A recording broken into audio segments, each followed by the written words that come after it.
Joseph Smith's family was living on the border of Palmyra and Manchester in 1820. You can actually see his family in the U.S. Census in 1820. There was another 1,200 families living in those two cities, and we're going to help find each of those families on the family tree.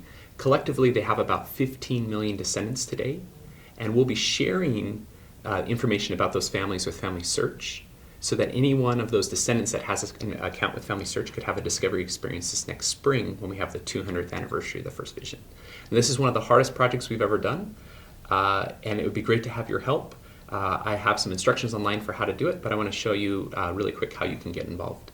So you come to our volunteer page, which you just type in bit.ly/RLL_volunteer, and we'll have that link down in the comments.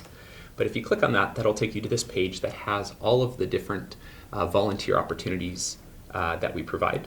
And so today we're going to scroll down to the project called First Vision. So here's our First Vision project. You can see there's some instructions for how to do it.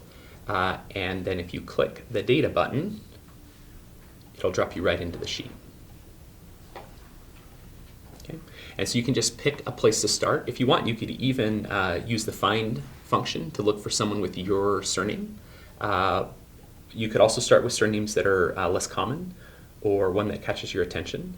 But notice that as we scroll along here, we've already been able to find many of these people on the family tree.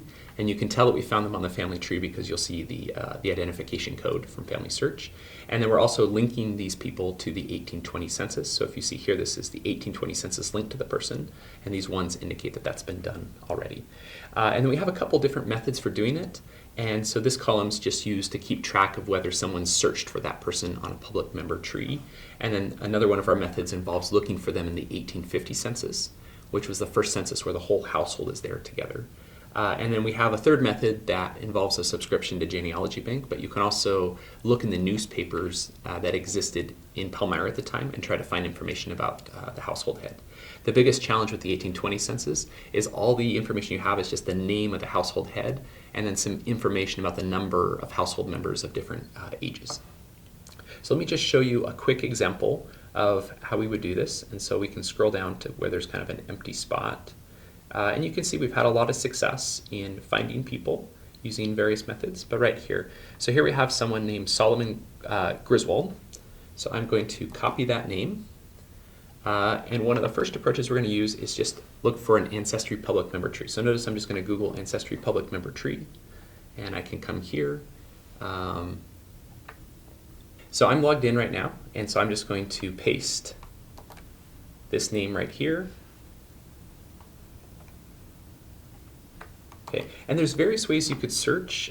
If you come up with some great ways of doing it, just let us know. But what we found that works best is just to keep it as broad as possible, where I just use the name and then I type in Palmyra as a keyword, and then we'll search for some public member trees. And then notice what we're looking for is someone who would have been alive in 1820, and that would have been living in that area. And so as I scroll across these, you can see I don't have a lot of people with the public member tree of Solomon Griswold. So in that case, I could either broaden out my search a little bit by maybe typing in New York or Wayne County. But in this case, I'm not seeing anything specific. And so then I would put that I have searched for that person and wasn't able to find. Now we could try another one here really quick. And again, the goal here is we have multiple methods for finding people. And if you look in the instructions, you can see kind of how to do each one of those. But our hope is just that through one of these three methods, we're going to be able to find most of these people. Okay, so let's try one other example. Okay, I'm going to scroll down and hit search. Okay, and so I didn't find it. But the key thing is if I do find a person in a public member tree, I'm going to use the information from that public member tree to find them on Family Search. And the way you can find them on Family Search is just under Family Tree, you hit Find, and then you type in the information that you found from the public member tree and try to find them on the family tree. And then once you do that, you can attach the 1820 census to them and you can put their PID into the sheet.